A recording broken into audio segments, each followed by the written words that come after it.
Hi, everyone. Good evening and welcome to Seek Sustainable Japan. This is the first episode of 2025, and I'm so excited to have the amazing Alex Kerr with me once again. Thank you so much, Alex, for joining. Thanks for having me, and honored to be your first. Oh, fantastic. Now you were also part of the 500th episode last year. That was really exciting to have you on.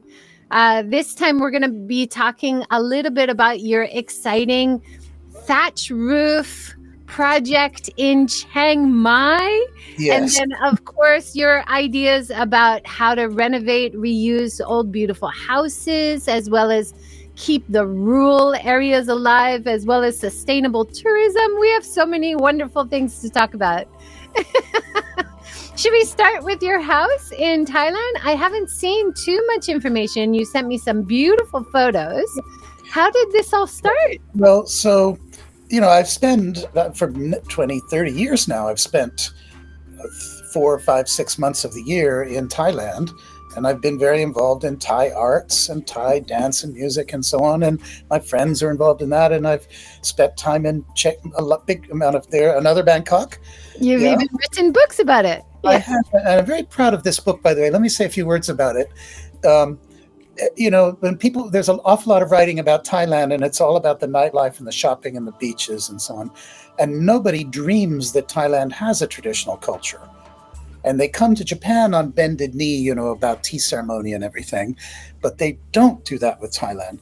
And so my approach was to say, here's this modern city, but what you don't realize is here's this incredible cultural background that makes it why it is and makes Thailand so different.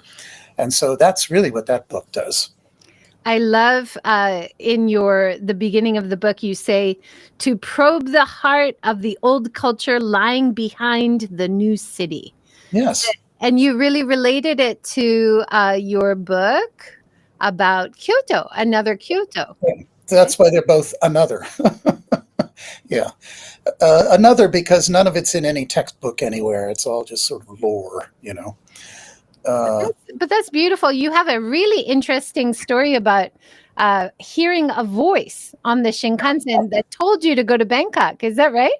yeah, I should warn your listeners that I don't normally listen to voices. No, I think this is the only time it ever happened. But I know I was on the Shinkansen and I heard this voice booming in my ear, and it said Bangkok, and I knew what it meant because I had 10 years before that fallen in love with Bangkok when I was much younger. And yes, I did that. I moved to Bangkok. But in the meantime, now I'm more in Chiang Mai.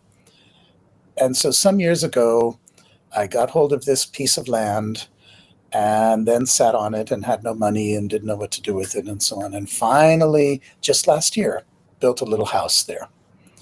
And the challenge for me was that there it is, and it's thatched, as you can see. I've done about close to, I'm not sure how many, 40 or 50 Japanese old houses, right? That's my specialty. This time it's a brand new house, a modern house. So the challenge was, can I do a new house and can I incorporate some of the mood and feeling of the houses that I've loved in Japan, such as Chiori? Here you can see a close-up of what the Thai-style thatch, which is totally a different material than what we use in Japan. In Japan, they use suzuki, which is pampas grass, right? And what we use in the Japanese thatch is the reed of it. So you wait until the winter or early spring when all the leaves are fallen off, and you just use the reed. I have a question. A lot of people who want to redo their thatch houses in Japan, Yeah. they're told that the first thing they have to do for the first year is become farmers because nobody's growing the kind of thatch that they need. So the Hmm. first year they have to grow it and then they can use it. Does that happen in Thailand, or is this a But, kind well, of reed first of that's all, around? in Japan, you're never going to be able to grow enough of it because you need such massive amounts. But it is grown. There are people who grow it, and you can buy it. And there's a market price for it in Japan, and there's even been a bit of a renaissance of thatching in Japan, actually. Thailand It's more they use it more normally in villages. It's still more in regular practice. What's never done, here you see the interior, is using it in a modern structure. So all the Thais were shocked that I wanted to do that. Rather like Japan too. People think of it as an old thing. It would never occur to anyone to do a modern building with thatch, although they do that in Denmark and Holland and so on, France. It looks so beautiful. And Yeah, one yeah, thing I heard from at the Minka Summit, we yeah, visited the yeah. beautiful thatch roof house of rural Kyoto-based French artists. Yes. And they had redone their roof and they had grown their own thatch and learned how to do it. And she said one of the surprising things was how it soaks in all the humidity. Yes. So in summer or winter, it's more comfortable. Is that Well, true? more than that. I mean, she's absolutely on the mark there, because once it soaks up the humidity, then when the hot sun strikes it, it evaporates, and that's natural air conditioning. That's the equivalent of sweat on our skin, right? It's air conditioning. And so in Iya, in Chiori, and in this house too, you walk in and it's a few degrees cooler than outside. The And I house think, is, Alex, you told me that Chiodi and other thatch houses in Japan, you can say if you take care of it well, you can have maybe 50 or 60 years. Is that about the same? well, that was true in the old days when we burned the Idori, burned logs in the Idori, and there was incredible smoke filling the place all the time, and it dried it and smoked it and so on. No, you can't do that now because it's actually carcinogenic. So what we do is charcoal, and that brings the warmth, but it doesn't bring the smoke, right? And so it doesn't last as long. So what used to be 50 years would now be maybe 20 with the charcoal. Yeah. So that's because it's not being dried out as much? Yes, but it's also not being coated with the smoke, right? Oh, And okay. so animals and bugs and things can get in it, and the damp can get in it more. And the thing is that I would even say that the heat that rises from charcoal is pretty minimal compared to the roaring flames that used to rise from our idori when we used logs. Yeah. It's really beautiful. So it's a long It's a one-story house. long, narrow house, and modeled after Chiori. So after this, I sent you some Chiori photos too. You can get some bit of a feeling, and the Chiori likewise is one long open space with the high rafters. And so that kind of inspired this, except it's a modern version of it, right? And the thatch is done Thai style. So there's Chiori. So you see, if you see the resemblance, Yes. you've got Beautiful. one big open space, and you have the high rafters in the center. Yes, yeah. And So this is I've had the pleasure of staying there. It's so beautiful. I loved it. this. In fact, these photos of Chiori that I've sent you were taken just 3 weeks ago in Japan. Just before flying to Thailand, I went down to Iya, and it was snowing. That's amazing. Now, I do notice at the Chang Mai house as well as Chiori, Hmm. you have these beautiful floor lamps, which I believe you designed yourself, didn't you? Well, no. No. Those are traditional Japanese. They're called andon, and they date all the way back to Edo period. Wow. And they're very distinctive, and I've collected them, and it's a trademark. Every house I've ever done, you will see andon. It's just something that I love that shape. And there it is in the snow. Yeah, Amazing. that was just a few weeks ago. Does Very, Chiori, does it yeah. retain, you've got heated flooring. Yes, no. This Well, is something Chiori's, we'll talk about later, but bringing the old houses into modern relevance is one of yeah. your big That, themes, right? that's crucial to what I try to do. And with Chiori, it's been very modernized. We've brought in underfloor heating, and you know, what you're looking at here is double paned glass, which is incredibly effective as insulation. And I'm noticing how much thicker Yeah, the Chiodi thatch is versus the Chiang Mai thatch. because yes, it's a totally different technique. So in Japan, you use these big, thick bundle. I mean, in Japan, we're easily what, a foot and a half thick, probably, maybe 2 feet in some areas. It's a very thick thing. But the reason is they use these bundles of reeds and they lay them on top of each other. The Thai one, later I'll show you. If you this shows how. Can you? There's a kind of zip through this. Go down. You'll see how it's done. Okay, look at this. Go back. Okay, do you see? There's kind of a bamboo pole, and on it, these long leaves are tied. It's almost like a comb, right? It's hard on one end, and then the leaves hang down. It's And like they leave. folded over? No, no, they fold it over and tie it on, and so you, and then they take the hard part, the long pole that is tied onto it. They lay one on top of the other like this, which you can see from inside. See how they're layered? Mm-hmm. Yeah. And that's how it's done. It reminds me of the thatch roofing we have in the indigenous Hawaiian plantation houses. Did you ever see those when you were in Hawaii? I don't remember how they did it. Very similar. Yeah. Well, this is what you need to do if you're doing leaves and not reeds. Makes sense. And that's what these are. These are very long, super long leaves. I love this corner angle. Yeah, that's what you need to do to keep it from all drooping down too much. So is that a piece of thin bamboo around the edge? It's a piece of thin bamboo that just supports the roof at the corner. I love it. Yeah. Oh, and there you can see the reeds tied up. And then I think, yeah, there they are. And then if you, there, oops, oh, that shows how it's put on, layer upon layer. And here you see them. So here are the separate pieces. Each one is about maybe 1 meter long, and with the leaves tied onto them. Yeah. It looks like grass skirts. Yes, yeah, exactly. So you're laying layers and layers of these.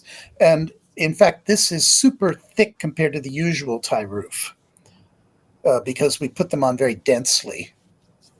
Now, whenever I see thatch roof places in Japan, I always look underneath and I'm just enamored by all of the weaving. And you have all this beautiful weaving. Yeah, well, they're each one of those leaves is tied on one by one. Yeah. Or, one batch by one. Yeah, and here you can see how they layer them. This is the top, the very upper part. Yeah. And then here it is. They go around at the end and they cut the outside to make it straight. Just like a haircut. Yeah, so this is before the haircut. Yeah. Yeah, and here's finishing off the top. Oh, and here the haircut is beginning. And here they started working on it. Yeah.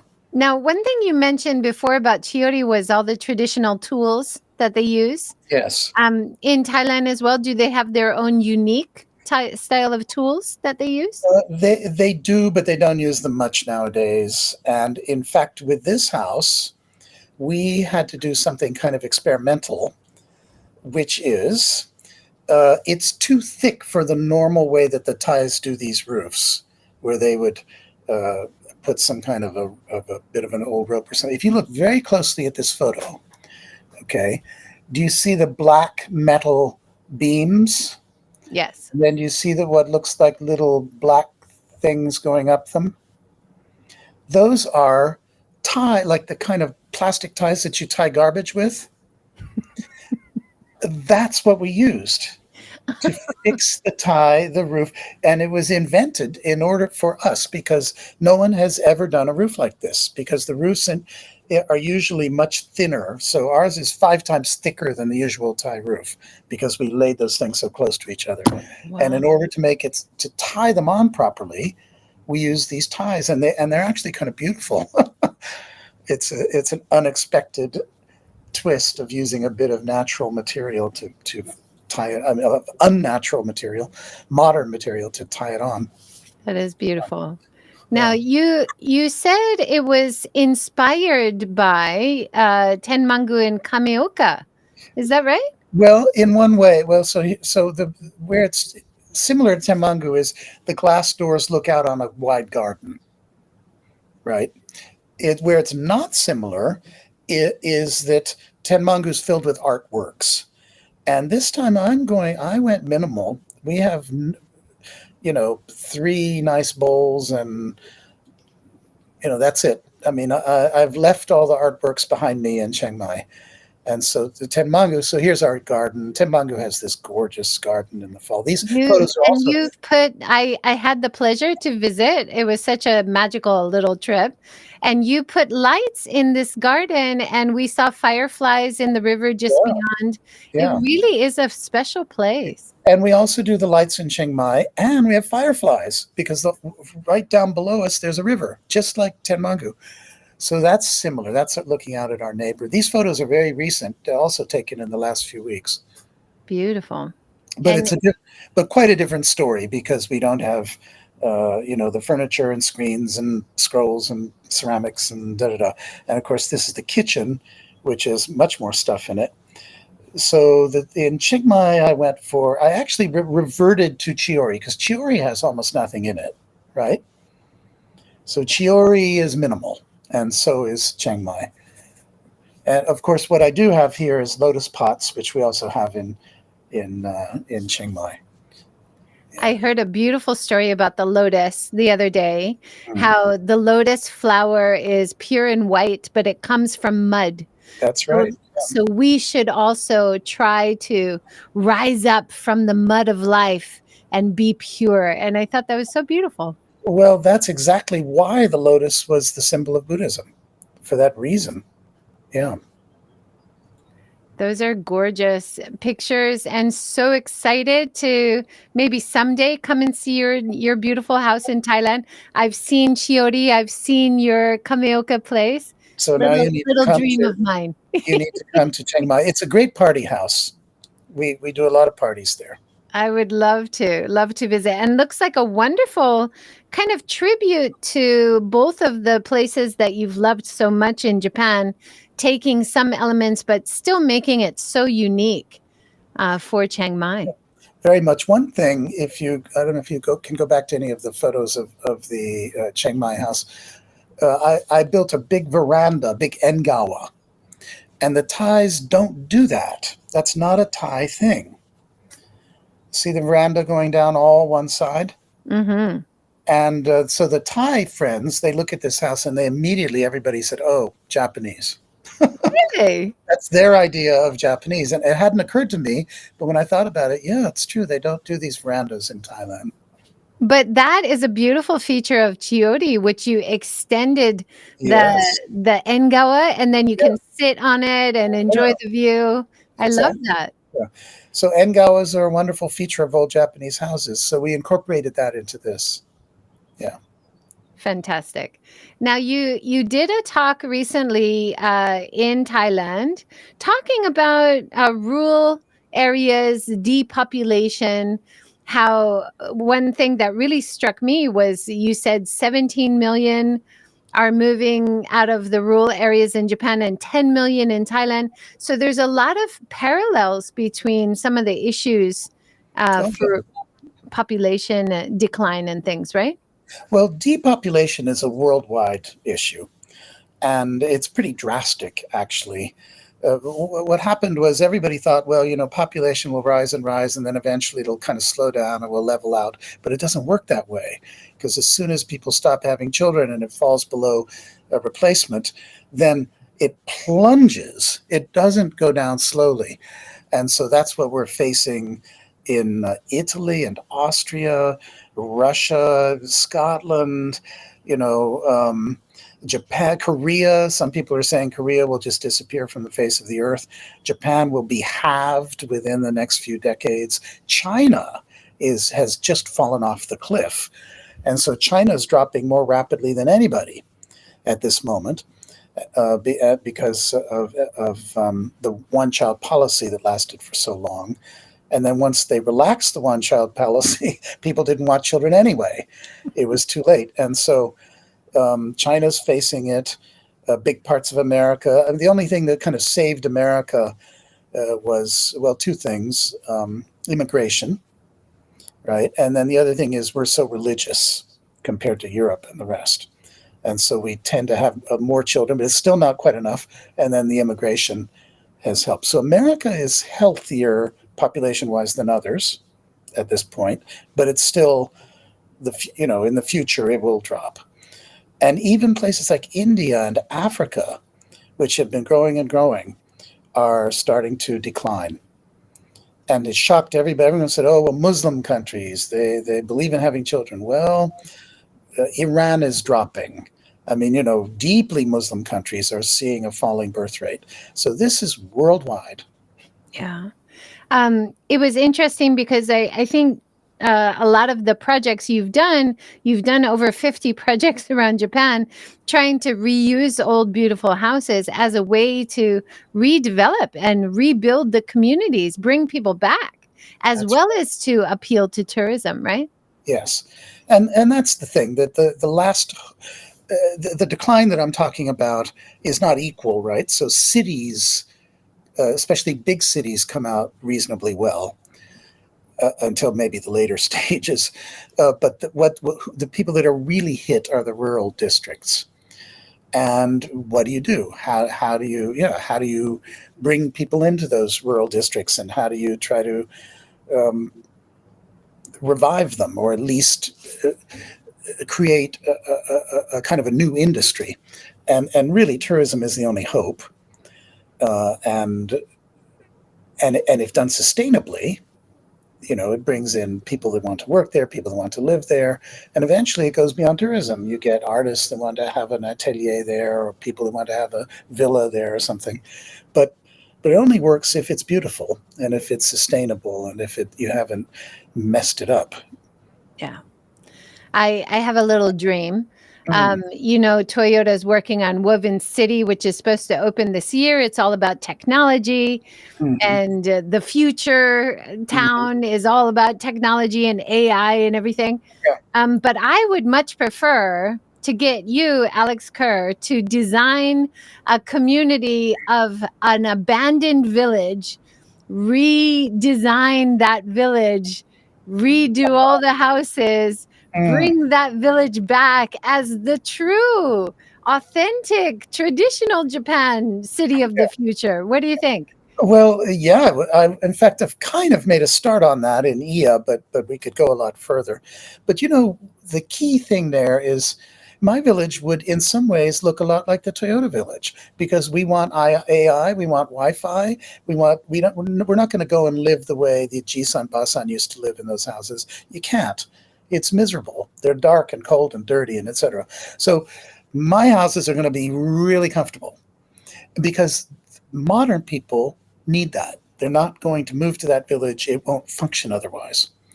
And not just comfortable, but efficient and tied into the rest of the world, so that people can work virtually in the same way that they might in the Toyota village.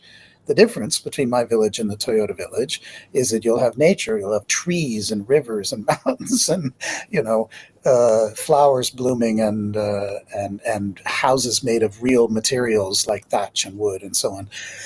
So the content will be modern, but the look and style and feel, the life in the village will be more human. And the reuse of really valuable materials, why throw them out, right? But Yeah. also the support of artisans who will be repairing and making, and that's part of keeping the traditions alive as well, which you do so well. That's also really important for the future. We don't want to live in a Japan that has lost all of its culture, right? Yeah, and we're verging on that when it comes to crafts and artisans. So carpenters, the older generation don't have disciples, so you need to keep them busy if they need work. Yeah. We've got a great comment from Jorge. Very interesting. Having lived in Shirakawa-go, this conversation's an eye-opener. Thank you so much for joining. Well, Shirakawa-go is such an interesting case, because it's also a problematic one, in that it's been so overwhelmed with the tourism. And unfortunately, Shirakawa-go went in the direction of big bus tourism. And so they have these huge parking lots, and the big buses come pouring in, and then these crowds. It's kind of like when cruise ships come to some little Caribbean island, right? Suddenly you get 10,000 people, and they're wandering around taking photos, and then they leave. And Of course, it brings some benefits to Shirakawa-go, but not as much as you'd think, because what do? They take their photo and maybe they buy one thing from the vending machine, and then they're gone.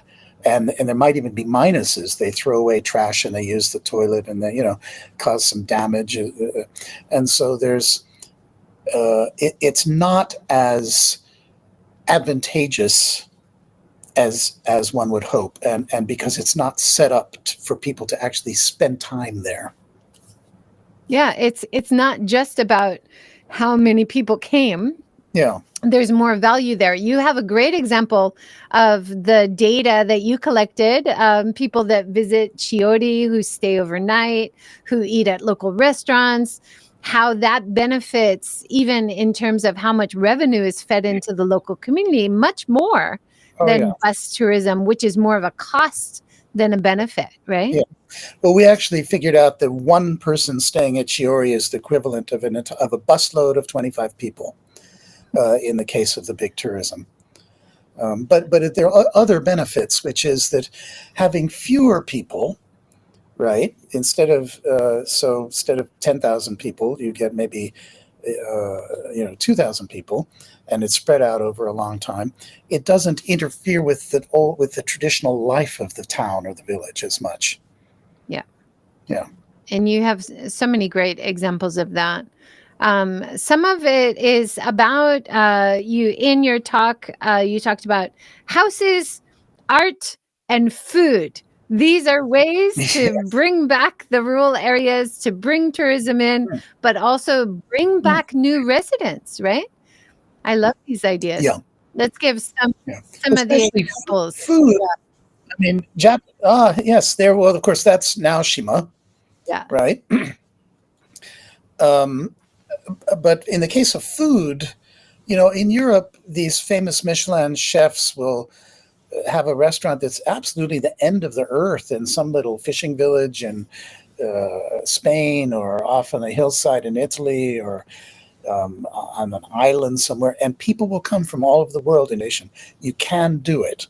But Japan, unfortunately, dining out is one of these food event things that I've been involved with. People will come, but in Japan, there's been such a focus on big urban situations and a kind of a myth and attitude that unless you're in Tokyo or Osaka, you're doomed. The people will not come and spend a lot of money at your fancy restaurant. That's not true in the modern age.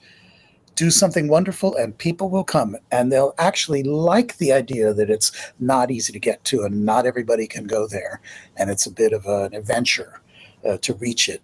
And so that's part of what we're trying to do, is to get local chefs or even outside chefs to open restaurants, or take the restaurants that are already there and introduce them to a wider public. Yeah. And it's not just about the chefs coming in just one time, but it's also working with local people. So you're passing on the knowledge, the know-how, how to do these kinds of cooking at high levels, but using local ingredients. You've got so many sustainable features of the events that you do in these places. It's great to see. Well, the chefs, we require that the chefs only use local ingredients, because nowadays when you go to onsen hotels and you get this unbelievable feast and it's too much, you can't eat it, it's wasted, and it's all from China, Hokkaido, France, whatever. They have wonderful local ingredients, but they don't tend to use them. I went to Ia Valley I didn't get to go to Chiori again last year, but I went to Ia Valley and I saw the hard tofu that you have in the area. And you were talking to locals, maybe cutting it just like alternative to mozzarella cheese. And using olive oil and tomatoes and have like a vegan version. Yeah. That's a beautiful idea, using local ingredients in new ways, right? Exactly. Well, that's what we do at Chiori. My Chiori caprese is sliced Ia. The Ia tofu is almost like cheese. It's so thick. And then you use some olive oil and some basil and tomatoes, and it's marvelous. I asked some of the local women, how do you get it so thick? Why is it so thick? And they're like, I don't know. That's just how we make it. They're so humble and Yeah. so matter of fact, right? I think that was the traditional way of doing tofu, and that in modern time it's all part of everything becoming more processed, right? Where they used cotton, now they use silk, and then it's softer and gooier, which was somehow considered more elegant or refined or something. But the original tofu has the nutrients are still there. It's so rich. Yeah. One of the things you said in the talk was about the view and the presentation of the nice dinner in the rural areas. You're asking people to make the journey out there to go further. So you want to add some ambiance. Here you lit up some rice patties. Yes. It's amazing. Well, that's the key thing when you're doing these dinner events. It's not just about the dinner, it's an event. And so we do dance and music. This fall, I did one at the top of Tsuyama Castle in Okayama Prefecture. And they had not had a proper dinner on the castle top since Edo. So we were the first in 150 years or something. And we did a dance event program about Ranmaru, who was the young samurai that was the kind of assistant to Nobunaga, and they both died when Nobunaga was assassinated. And so we got a dancer and musicians, and performed this dance, which was stunning, all lit up, and the city arranged for fireworks. I mean, it was really something. Wow. So that makes it worthwhile. That makes people realize they've done something unique. It's not repeatable. Other people can't easily do it. It's something that they can see as special.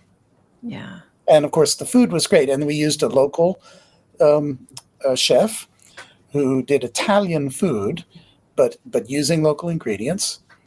And yeah. That's great.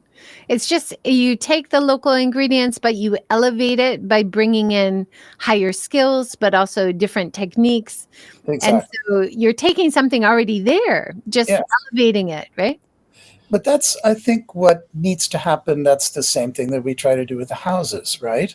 You're taking something that's already there, but you're bringing it into the modern age, and you might be adding something extra to make it a little more chic, to bring in a bit of contemporary sensibility. At least that's what I tend to do with the houses that I've worked on. And the same thing with the food. So just saying, okay, well, this is our iya tofu and let's eat some. It's not that simple. You've got to carry it to the next step. Yeah. And then wow people. And what? Yeah. This is the local thing? Yeah. And if you have a creative chef, yeah, it'll be so delicious. I mean, just completely oh my God, this is so good. Another thing which was really impressive is when you find these beautiful places, quite often you have to have the vision for what needs to happen to create things like a view. Now here, there was no view, and you got them to make a view. That's right. That's incredible. Yes. Yeah, the tree on that hillside, and you couldn't see any you see in this photo is just a kind of jungle there. And so cut them down. Way I'm generally opposed to cutting down trees. So if there were any large or tall tree, I would cut it. But this was just kind of brush and bamboo and things like that. And so we cut it down and created a view. Yeah, having a view is really key. And it seems to be something a bit overlooked in tourism for some reason. Like you can be near something amazing, but for some reason, even for VIP or luxury tourism, we're not thinking enough about what is going to be the impression, the view of the diner or of the guest. Like let's let's consider how they're going to experience this meal or this Yeah. stay, right? Well, it's a kind of choreography of the event. So, or even of a stay, even of a visit to Chiori or Tenmangu. There's a way that I introduce my guests. They don't see everything all at once. They see one thing and then they see the next thing. I've thought about that before they arrive. For them, it feels totally natural, but actually, it's somewhat it's choreographed, right? And that's part of what creates the wow factor. You're going from A to B. It's a story. Yeah, maybe that's the best way to put it. You're creating a story, and the view is a part of that story. And it's not just that you have a fabulous view, but at what point do you see that fabulous view? Yeah. I remember your house in Kamioka and your amazing theatrical almost use of screens to give me privacy while I slept, or to have screens on the side. You had secret doors that you got things out of. It was fabulous. It was wonderful. But that also reminds me of like staying in a traditional ryokan, how you go into the room and it's just a table, you go to dinner and magically your beds will be set out for you, right? Is that kind of Oh similar yeah, well, idea? oh, absolutely. Well, when they talk about omotenashi, which is a kind of a buzzword, right? Japanese hospitality, which is, and that was a big feature of omotenashi, and it was planned and choreographed, and there was a story that took place, and there was one thing, and that then another thing, and then something else that followed it, and it was all different, and that was very much a part of the old ryokan experience. I have had some international guests who I think during COVID, it's kind of threw everything off. And so people were forced to eat in their rooms Yeah, because, just yeah, at the beginning when the borders reopened. So yeah. everything was kind of thrown out of the usual magic Hmm. timing of everything, right? But hopefully it's getting better now. Oh well, at this point, there's nothing to stop. I mean, there anybody from doing anything really, except the sensibility and the knowledge of how to do it. Yeah. One other old house example you gave was in Totori at Mhm. Shizu.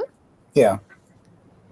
That looks beautiful. Oh well, well, this is a restaurant, and the Mitakien it's called, and the madam of the restaurant, she has this incredible sensibility, and she allows the leaves to fall on the roof, and she's got plants growing right out of the thatched roof, and all of their food they do their own. They grow their own mushrooms. They have things growing in the forest. They have the villagers come in and bring in freshly cut vegetables. They make their own pickles. It's really is focused on local ingredients. And I think that's why people travel too, right? They want to eat the local And ingredients, the local actually, food. Mitakien is a good example of this because it's really the end of the earth. This is not near anything, and they're full all the time. And people drive from Osaka, Kyoto, Kobe. People will come. That's amazing. Yeah. That kind of leads into the art part of your talk because you had this great example of sweaty and inconvenient art. Yes. Yeah, that was a phrase from, I forget her name, this a woman that wrote an article using that term, I think in Japan Times. Sweaty and inconvenient art, which is what this is in Niigata, right? And that's fine. That's part of the adventure. And people will make it part of the adventure, right? If it's worth it, Yeah. if it is quality, if it is unique, if it is beautiful, if it has that Yeah. value, they will make the effort, right? Yeah. Which is why the successful ones, of course, both Echiko and Shima have been curated by Fram. First name is Fram. I always first name. This incredibly visionary Japanese, and he's brought the quality. Kitagawa Fram, I think is the drive. Anyway, that's key. So there are art projects that don't work as well, and they're almost always the ones that are set up and managed and controlled by city government officials, right? Or kind of old style curators, kind of museum curator mentality. Kitagawa Fram, though, has this sensibility, a visionary outlook, and so it succeeds. It works because he brings really cool stuff in. And it kind of plays into one of your big points about youth. You have to get young people involved, bring young people in. And Naoshima, the art festival, they've done that so well. They've given over the houses to student artist groups to take over and use as galleries. And so it's not only during the Triennale, it's throughout the year as they're coming and preparing for it, that they're coming as visitors, being part of the community. It's all building that familiarity with rural areas for young people, right? Precisely, yeah. So they've been very successful with that. And the Echigo as well, reusing mundane things like an old tunnel, putting water in it, that beautiful reflection. Yeah. Just having that creativity to re-see the normal. What can we do with what we already have is such a key part of it, right? That's key. Well, that is kind of the theme of today's talk, isn't it? So that applies to the houses, it applies to the food, it applies to the art. It actually applies to all of these issues. And unfortunately, the developmental model we've had so far is let's tear down everything old, get rid of everything natural, and we're going to pave it all and build big concrete structures, and that will be the brave new world. But there is this massive kind of treasure sitting out there in Japan, just waiting for people to find a new use for it. And that goes back to one of your most famous books that everybody refers to, Dogs and Demons. Oh, yeah. How many years ago did you write that? And there's so much relevance even now, right? Dogs and Demons is now 24 years old. I mean, that's a quarter of a century. And I recently, a few years ago, it was reissued in paperback by Kodansha, the Japanese version. So I wrote a new preface and I reread it. And I realized two things have changed. One is tourism was nowhere when that book was written. So Japan had fallen off the tourist map. And now, as we know, Japan is one of the top tourist countries in the world. So that's a super change. And the other thing is that Japan's long financial doldrums, right, the result of the bubble and the 30 lost years have really ended. I wouldn't say that Japan is booming, but the deep trouble and the failure of the banks and all that's behind us. Sadly, so that's it. And sadly, the rest of it goes right on. The building of the destructive roads and dams and highways and tearing down of old cities. Kyoto, despite everything that they tell us about it, you can absolutely and freely tear down your machiya, and they continue to do so by the hundreds every year. So the protections are still not there after all that's happened. Everywhere in Japan, I see old houses being torn down, turned into parking lots. The construction frenzy continues, and continues in a kind of time stopped in 1970. Everything looks like it was what they built in 1970, and they're still building it now. So yes, Dogs and Demons is incredibly applicable to this day, sadly. That's so sad. Yeah. Oh, just before we started, we were talking about the lovely Reise family in Kyoto and their fight to keep up their beautiful heritage property and waka poetry to preserve the artifacts. And you said you'd met them or you've been to the house, right? Oh, yeah. Well, the Reises are incredibly important. I mean, they were one of the Kuge houses, right? The ancient court nobility. And their house was built on the north side of Marutamachi So it's not all the other kuge houses were inside what's now the Imperial Palace grounds. I don't know if you know this, but what's now the Imperial Palace in Kyoto, there's the palace and then this kind of empty park all around it, right? It wasn't that until Meiji. It was a little town within a town with streets and hundreds of houses that were lived in by the kuge. But the Reise's house, for some reason, was not in that compound. It was just the other side of the street, right? North. And so when they tore it all down, when Meiji came and they forced all the kuge to move to Tokyo, but the Reise got to stay because they weren't in the compound. And so they are the surviving. There are actually one or two others in Kyoto, but they're the most important of the surviving kuge households. And in particular, they were the patriarchs, I could say, of waka poetry. So generation after generation of the Reise household have taught waka, and they taught them to the feudal lords, and they taught them to the literati. And the waka that we knew for hundreds of years in Japan were based on the teaching of the Reise house. So and they were important for their calligraphy too. So I collected generations of Reise calligraphy because it's a very unique style that they write. So this house is not just a old house of Kyoto. It's one of the most important cultural properties I can think of in the whole country. And so that's where it becomes incredibly important that this survive and that what was maintained literally for 1,000 years can continue. It's amazing, isn't it?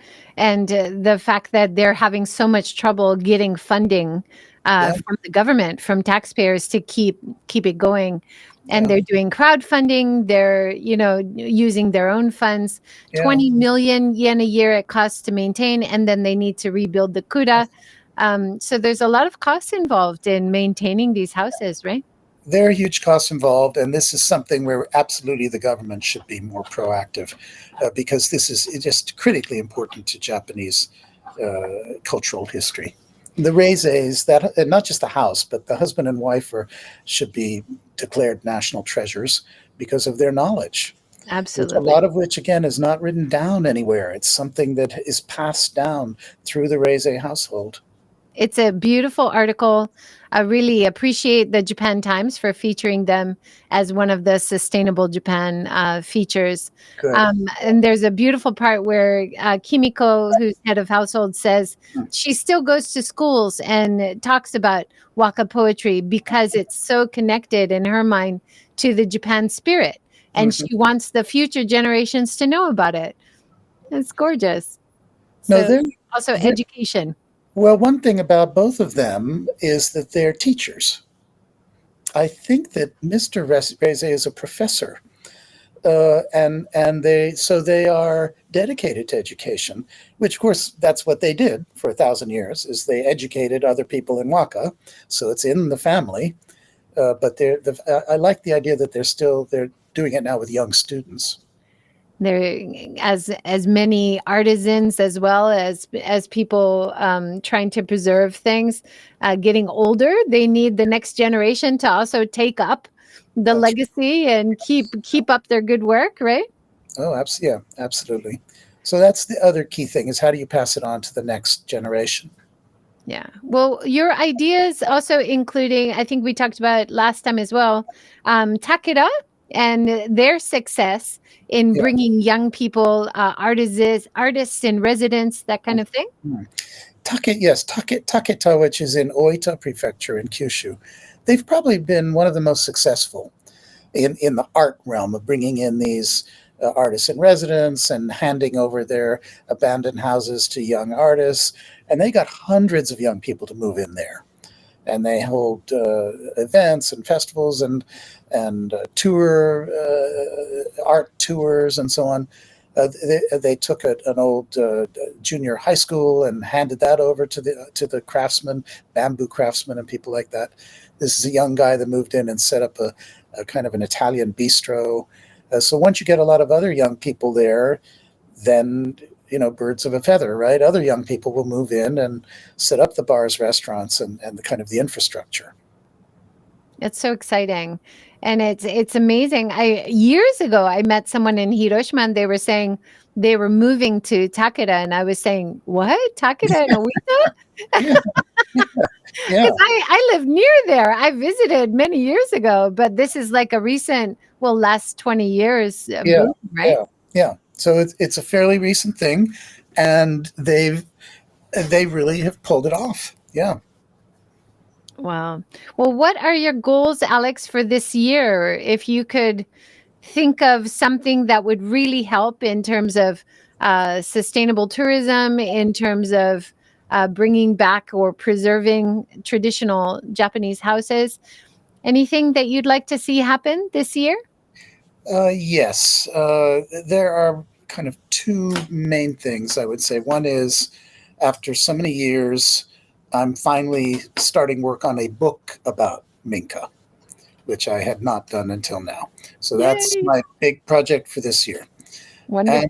and then the other thing is back to Ia, where we've done 9 houses, including mine, and they've been successful, and we regularly have guests, and it functions on its own. It's fine.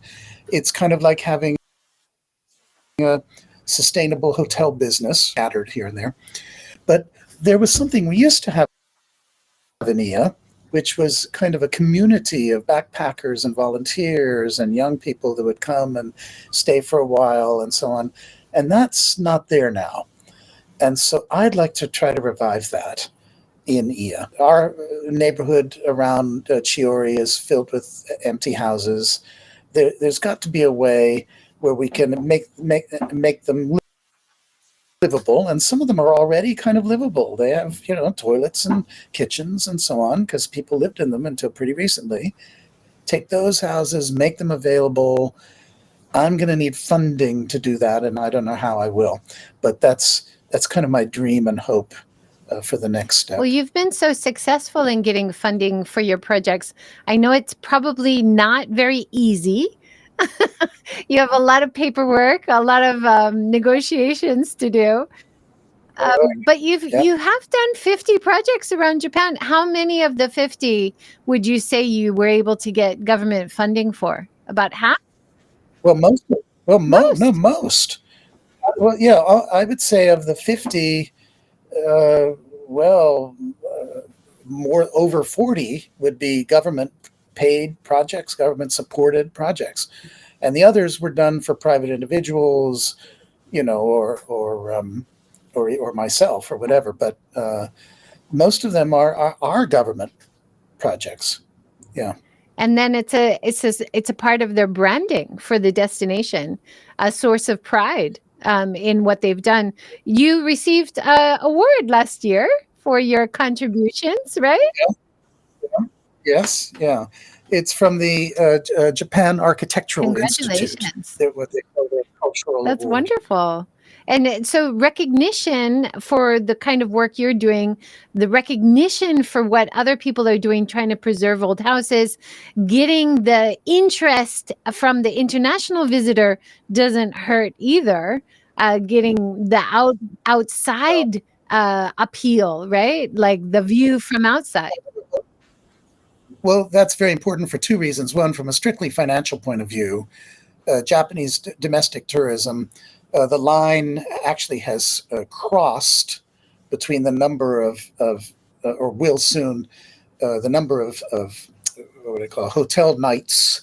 It used to be that domestic tourism was absolutely overwhelmingly the biggest percentage, and the international tourism was tiny. Boy, has that changed. And so if you want a project like this to succeed, you need the international tourists from a practical point of view. That's one thing. But the other thing, one of the biggest aspects is civic pride. These towns have viewed their old houses and old neighborhoods as old-fashioned and poor and an embarrassment. And that's one reason they were still very willing to tear it all down. As soon as you get these foreigners coming in and saying, wow, this is wonderful, this is beautiful, and it gets media attention and etc., as kind of sparked by the foreign interest, then there's a new take, and people go, oh, maybe these houses have some value. Maybe this neighborhood is worth keeping, right? And so that's another big reason why getting the foreign tourists there is huge. Well, I would say 99% of all the visitors I've talked to last year were really interested in traditional Japanese houses. They love the design, the architecture. They love to stay in guest houses, which are traditional. They love the authenticity. They are avoiding any of the cookie cutter hotels, and they don't want to stay in international hotels either, unless there is nothing else of their like comfort standard, right? Yes, exactly. Well, I mean, Japanese residential architecture is one of the wonders of the world. A lot of other countries, of course, had wooden architecture. Nobody built the way the Japanese did with wood. Nobody. And that's completely, it's fascinating, the techniques of it, the materials that are used, the spatial qualities, that word ma that people are so fond of, meaning the spaces between things. Japan does this in a way that nobody else did. And so these houses, they're addictive, and I can see why. I mean, certainly I feel that way, and I understand people who do, because there's nothing else like it anywhere. Well, we have so much enthusiasm right now, I think, because of the tourism boom. People looking at these houses, which you can buy for basically the price of the land, and wondering, could I come and live in Japan? Maybe I'll just buy a holiday home. But even buying a holiday home, they're going to preserve these houses. They're going to take care of them. So do you see that as a step in the right direction, the foreign interest in local houses? Of course it is.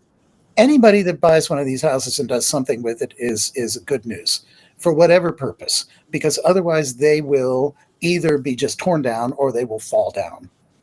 And they don't, in this jungly, humid Japanese climate, they don't last. And you close the house up, and within a month you can smell the mildew, and within a few years it starts to collapse. And so, the more that can happen, the better for Japan. And of course, there are some people want them as villas, and some people transform them into guest houses. I mean, there are all these different possible uses. Whatever, just do it. Because it saves the house.